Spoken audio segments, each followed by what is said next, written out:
여러분 안녕하십니까? 나눔과 배려를 실천하는 복지TV 전북방송이 3월 14일 금요일에 보내드리는 이슈 브리핑 전북입니다.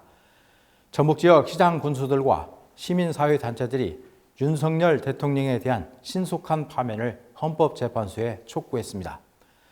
전북도 시장군수협의회는 입장문을 내고 내란 수괴 윤석열의 구속 취소 결정은 도저히 있을 수 없는 폭거라며 헌법재판소가 지체 없는 윤석열 파면 결정으로 하루빨리 대한민국을 바로 세워주길 강력히 촉구한다고 밝혔습니다.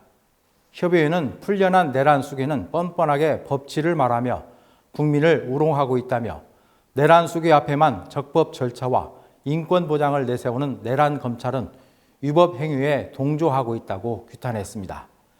또한 오늘날 혼란과 분열에 빠진 국민의 일상을 회복하는 방법은 윤석열의 파면뿐이라며 윤석열에게 동조해 불법 계엄과 내란을 시도한 내란 정범들은 반드시 법의 심판을 받아야 한다고 강조했습니다.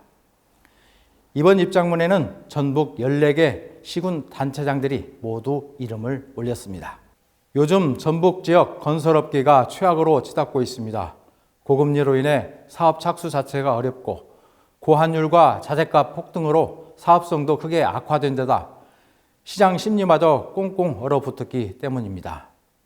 지난해 도내 종합건설업체의 수주액은 1조 5,500억 원으로 한 해 전보다 900억 원 가까이 감소했습니다. 특히 지난해 전북에서는 무려 170곳이 넘는 업체가 폐업한 것으로 나타났습니다. 여기에다 타지 업체들이 전북 공략을 강화한 것도 지역업체들을 더 어렵게 하고 있습니다. 심각한 수준 안에 지역 건설업체들이 하루하루 버티기가 힘든 상태입니다. 건설업계는 이 때문에 정부의 정책 지원을 바라고 있지만 전국 불안으로 이마저도 어려운 실정입니다. 다른 사업에도 파급 효과가 큰 건설업이 어려움을 겪으면서 지역 경제에 짙은 먹구름이 들이오고 있습니다. 전북도교육청이 학급당 적정 학생 수 적용을 확대하기로 했습니다. 전북교육청은 올해 학급당 학생 수 20명 기준을 기존 초등학교 1, 2학년뿐만 아니라 3학년까지 적용할 계획입니다. 전북교육청은 초등 저학년의 학교생활 적응을 돕고 학습 격차 해소를 위해 지난 2023학년도 초등 1학년을 시작으로 올해 초등 3학년까지 학급당 학생 수 기준 20명 적용을 단계적으로 늘려왔습니다. 특히 전주 만성초, 전주 온비초, 전주 양현초의 학생 수 20명 기준을 지난해 1학년에서 올해 1, 2학년으로 확대하는 등 과밀 학급이 많은 개발지구 학교에 대해서도 학생 수를 하향 조정했습니다.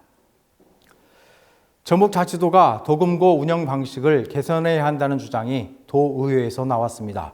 전북도의회 김성수 의원은 타 시도의 경우 일반 회계뿐만 아니라 특별회계나 기금까지도 1금고에서 운영하는 것이 일반적이라고 주장했습니다. 특히 지난해 말 기준 도금고 평균 잔액은 1금고인 농협은행이 3,700억 원, 2금고인 전북은행은 6,800억 원으로 전북은행이 2배 가까이 많지만 협력 사업비는 33억 원으로 농협의 절반 수준이라고 지적했습니다. 전북은행은 이에 대해 평균 잔액 대부분이 정기 예금으로 돼 있어 전북자치도에 돌아가는 이자 지급분이 훨씬 많다며 단순 비교는 어렵다고 말했습니다.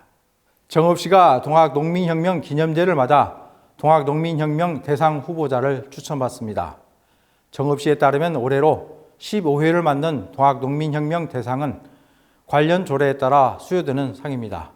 이 상은 동학농민혁명 계승과 발전에 공헌한 단체 또는 개인에게 주어집니다. 대한민국 국민 또는 단체라면 누구나 후보자가 될 수 있으며 최종 수상자에게는 2천만 원의 상금과 함께 상패가 수여됩니다. 첫 번째 수상자는 2011년 고 김대중 전 대통령이었고 이어 이만열 전 국사편찬위원장이 받았습니다. 전 도시가 백제왕도 박물관으로 비유되는 익산시가 전북에서 유일하게 올해 5월에 박물관, 미술관 주관을 진행하며 다채로운 프로그램을 제공할 예정입니다.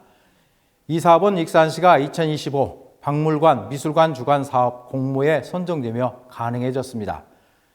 이에 따라 익산시는 뮤지엄 즐기다를 통해 오는 5월 한 달 동안 다채로운 교육 프로그램을 운영합니다.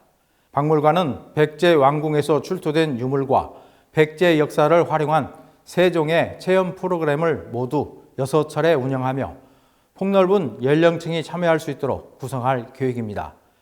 이번 교육 프로그램은 5월 한 달간 백제 왕궁 박물관과 왕곡리 유적 일원에서 진행됩니다. 나눔과 배려를 실천하는 복지TV 전북방송이 3월 14일 금요일에 보내드린 이슈 브리핑 전북입니다.